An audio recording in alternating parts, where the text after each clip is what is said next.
get a snack, please. Because normally this is around the time you would get a snack when we're recording. I have nothing to really snack. Well, nothing I really want to eat. Okay, you guys keep going and talking. I'm gonna make a hot dog right quick. A wiener? Yes. Oh, You're going to put a big slab of meat in your mouth. Girthy. So what did you just say to me?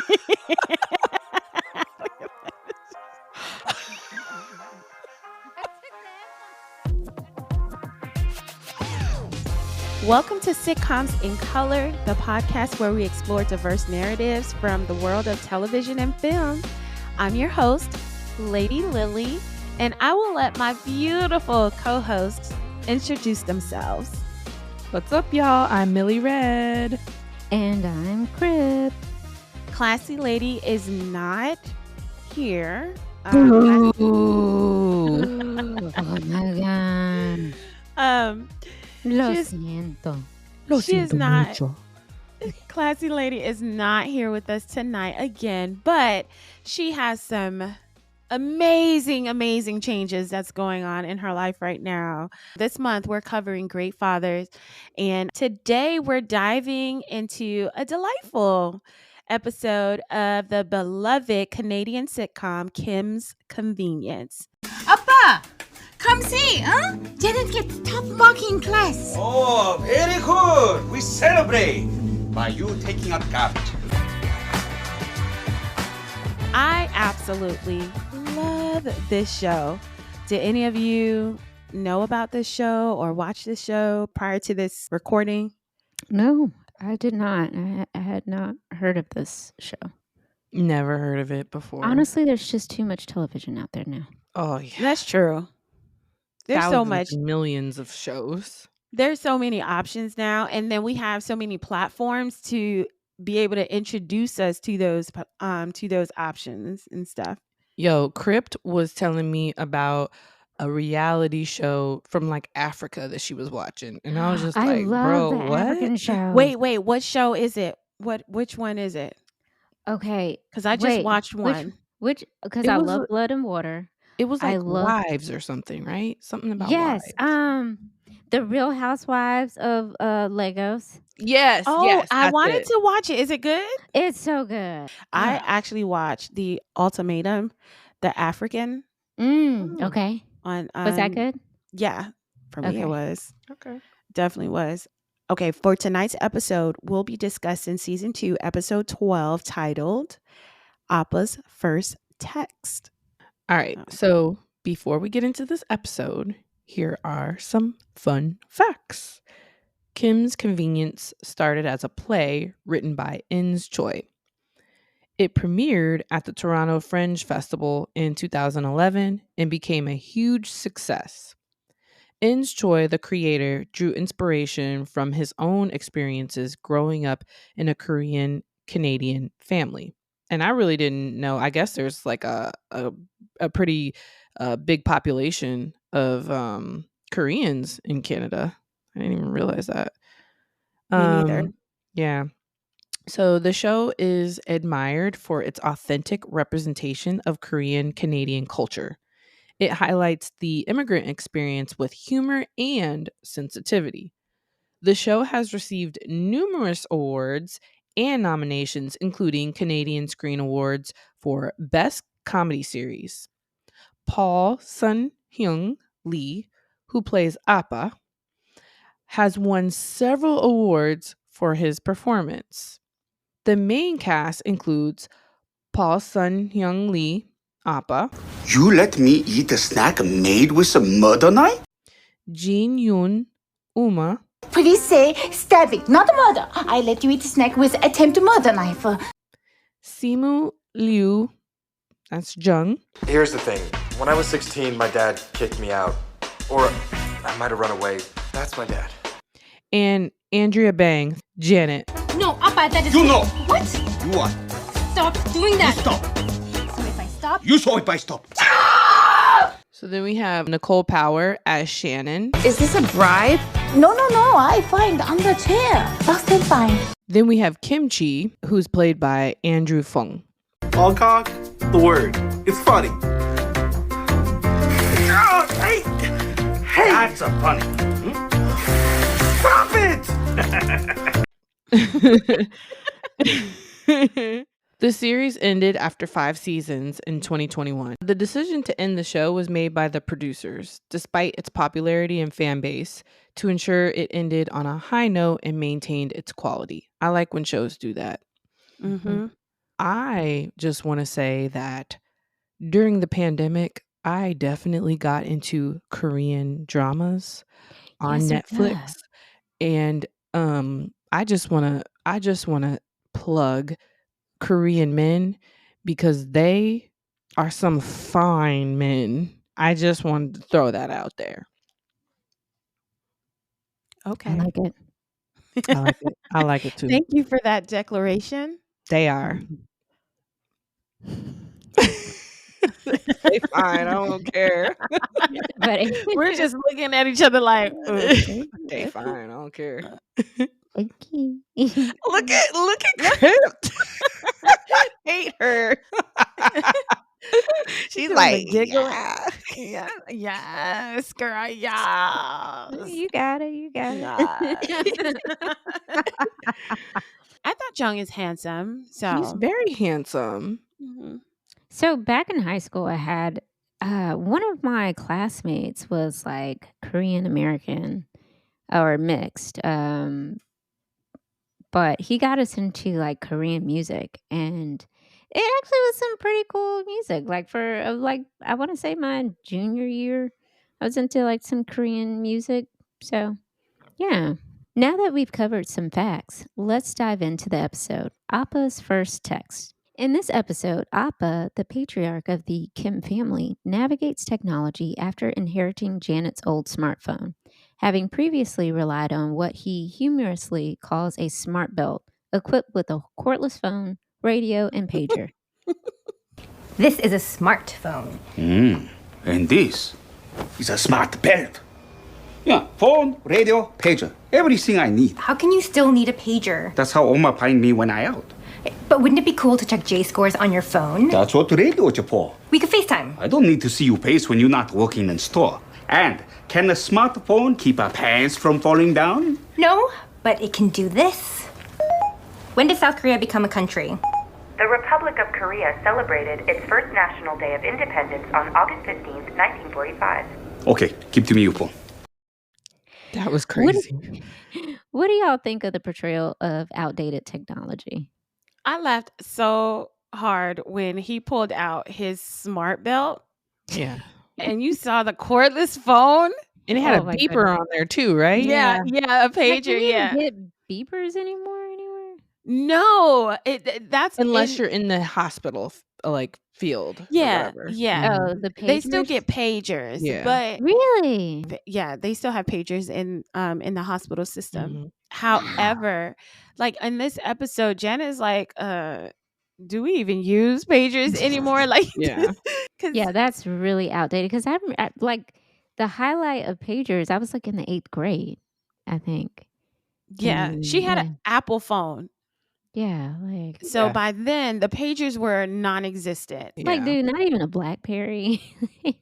Yeah, and he was confident too. He Oh really my God. was. Has she Because been- she was like, we can FaceTime each other, and he was like, why do I need to see your face if you're not here? I'll just wait till you come to see your face. I He's think so it's literal. funny It's that funny. yeah, people in that age bracket, they're just kind of like, especially when they blow up their screens so large, it's like, why do you even have this? Like, it's the funniest thing to me. When Yeah. technology passes them by and they're just like, well, I don't need all of that. I just need to call you or I thought it was interesting to see that smart belt, and because the only way he would get that phone was when Siri was able to give him facts about Korea, Mhm. like historical facts about Korea. that And is even then, he was arguing with her. Ah! Mm-hmm. That's hilarious. Initially skeptical, Appa gradually starts exploring the features of his new device, leading to several amusing situations. He accidentally calls his estranged son, Jung, whose number is saved in the phone. Jung, not recognizing the number, thinks the call is from a woman he met at a local club, leading to a series of misunderstanding text messages between the two.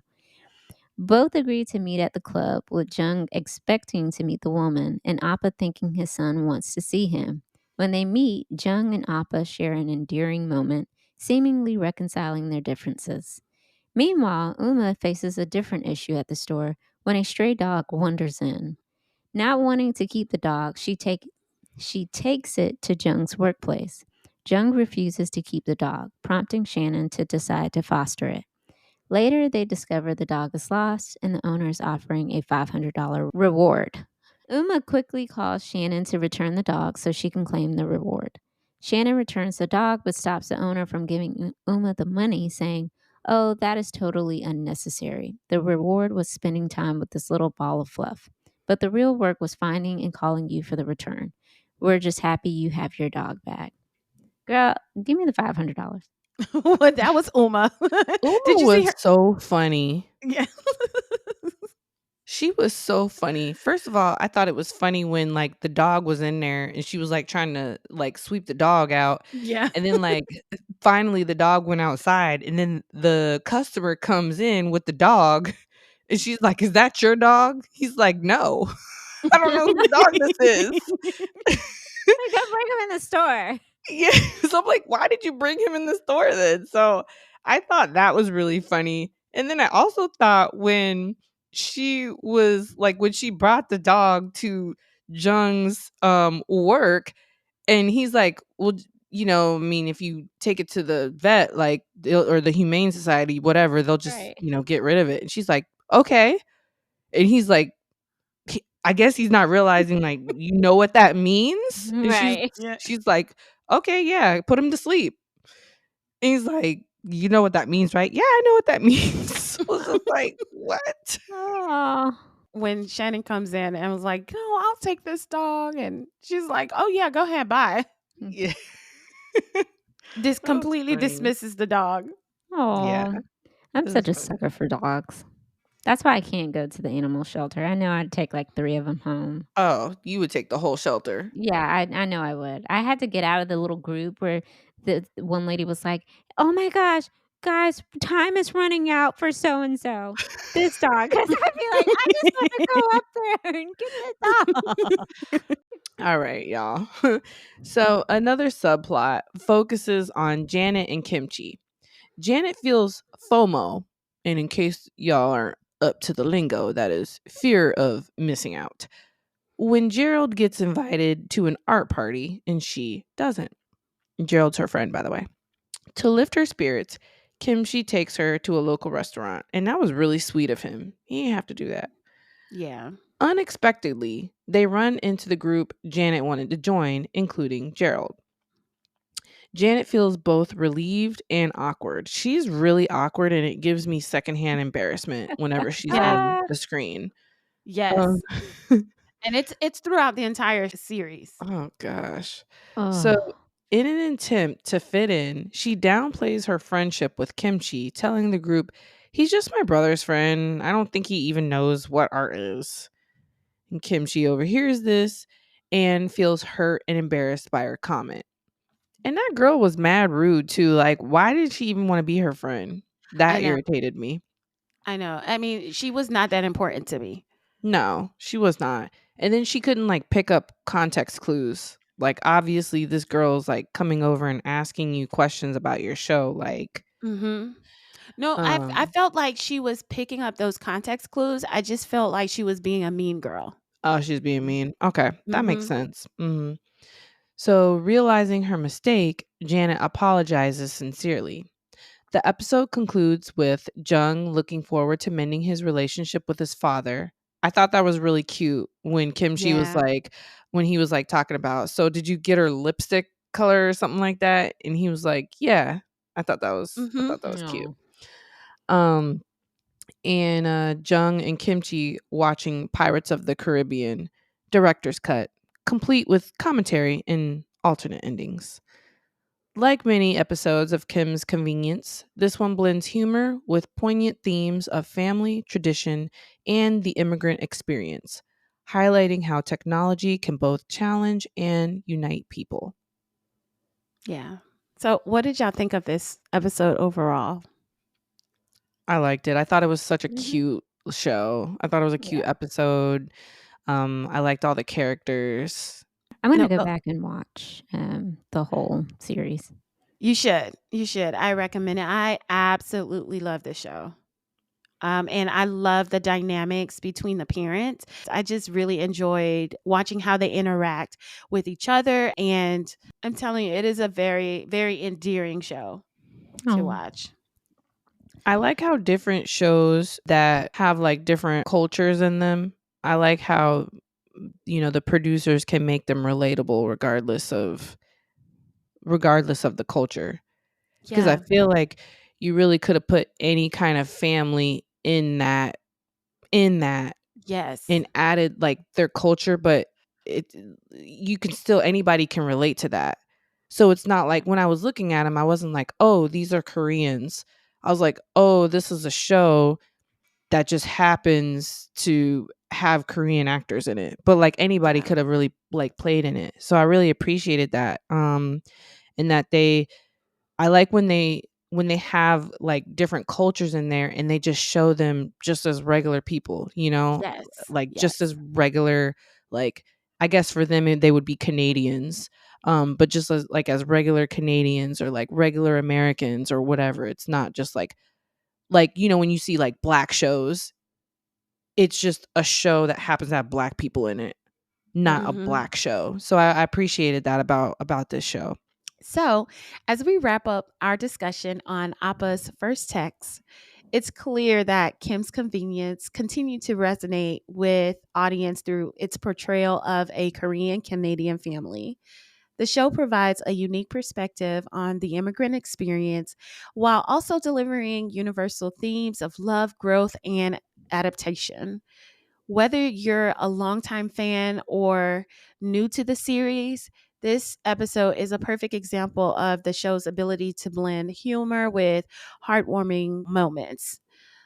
It's a testament to the talented cast and writers who bring the Kim family to life. This month we're covering great fathers, and I wanted to highlight Appa, obviously, because I think he's a great patriarch. So, Millie, what show and episode should the listeners prepare for next?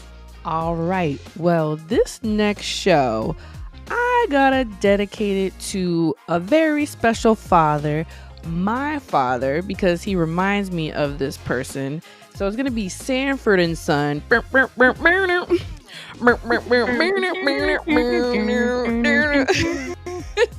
So it's gonna be season 1, episode 3. Here comes the bride, there goes the bride. So make sure y'all watch that, and that's what we're gonna talk about next week. In the meantime, check us out on Instagram at Sitcoms in Color. You can also check us out on Facebook at Sitcoms in Color. You can email us at sitcomsincolor@gmail.com. Do y'all have any episodes you want us to cover? Hit us up. So where can they listen to our episodes, Lady Lily? You can rate, review, and subscribe to this podcast on Apple, Spotify, or wherever you get your podcasts. Again, thank you so much for listening. Classy will be back sometime later this month. Woo-hoo. Until then, we'll talk to you soon. Bye. Bye. I just found out, that you can't give babies water. No, you can't give them honey either. That's crazy. Like, that should be like a thing that people tell you. You learn it when you give birth. No, you don't. A lot of people don't know that. They don't know that. Why would you give the baby water in a bottle? Because everybody else drinks water. Animals drink water. Like, you would assume the baby could drink the water too. No, ma'am. No. How did you know that babies can have water? Because I was a baby once. No. Stop it. Stop it. Stop it.